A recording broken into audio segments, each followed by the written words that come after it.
почитувани колеги, почитувана председателка на Комисијата за спречување на корупција. Денес, како нов пратеник, сакам да искористам можноста да продискутираме околу извештајот, иако поголем дел од темите кои што или она што е во самиот извештај веќе беа разговарани и продискутирани. Јас би сакал да се осврнам на делот околу интегритетот во извештајот, затоа што ДКС нели има надлежност да презема активности во насока на јакнење на личниот и институционалниот интегритет.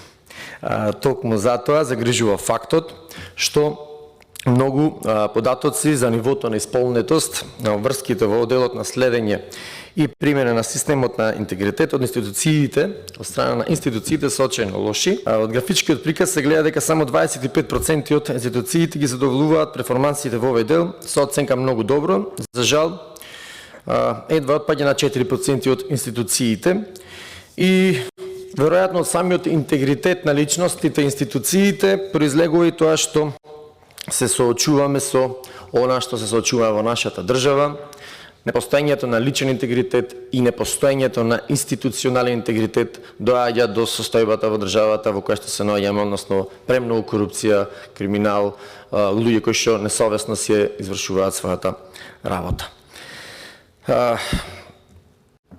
Околу поддршката на ДКС исто така ме радува фактот што веќе имате средби со основното јавно обвинителство, радува фактот што новата влада, МВР, институциите кои што сега се преземени од новата влада и поддржани од овој парламент, ќе имате добра соработка и очекувам исто така дека таа ќе биде реализирана со многу поголем број на пријави и завршени предмети. Поддршката на пратениците секако дека ќе имате. Исто така беше споменато и од други колеги, но јас би сакал да кажам дека паѓа во очи делот од извештајот реализацијата на националната стратегија 2021-2025, односно националната стратегија за спречување на корупција и судени интереси, која што е донесена 2020 година, но овој процент во кој што велите активностите во текот на 2022 исто така биле слабо реализирани, но и во 2023 исто така изнесува околу 13%. Ова укажува на недоволна посветеност на институциите за навремено извршување на планираните активности. Тоа значи дека исто како во 2022 и во 2023 не се донесени значајни законски регулативи со кои што би се помогнало на Државната комисија за спречување на корупција да се реализираат овие предмети, односно да се помогне да се намали корупцијата. Во извештајот исто така нотирано е злоупотреба на функции, овластување, издавање на разни дозволи, одобренија, договори за градење, државно-приватно земјиште, противправно градење на него, исто така непостапување на инспекцијските служби, клиентелизам, подредени центри на моќ, на бизнис елити, и тоа не им оставило простор на граѓаните да си ги бараат своите права пред судовите и со устав за гарантираните права. Сомнежите ги спомна и другите колеги, овој дел од она што сум го разгледувал или навел како свој подсетник ќе ги оставам на страна, па и делот кои што се најранливи области ги наведоа и претходно другите колеги.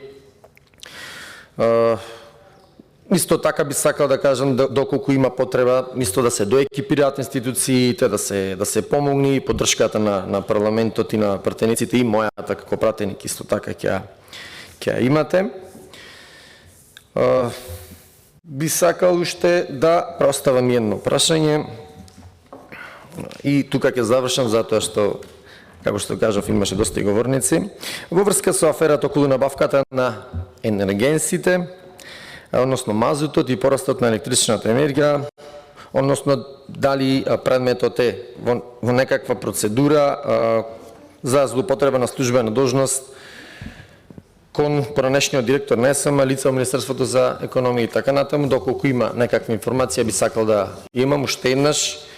Се заблагодарувам за можноста, се надевам дека ќе имаме посветли денови во нашата држава и како и сите други колеги кои што се обратија и посака држава во која што народот ќе види иднина и дека успешно ќе се справуваме во борбата со корупцијата и криминалот.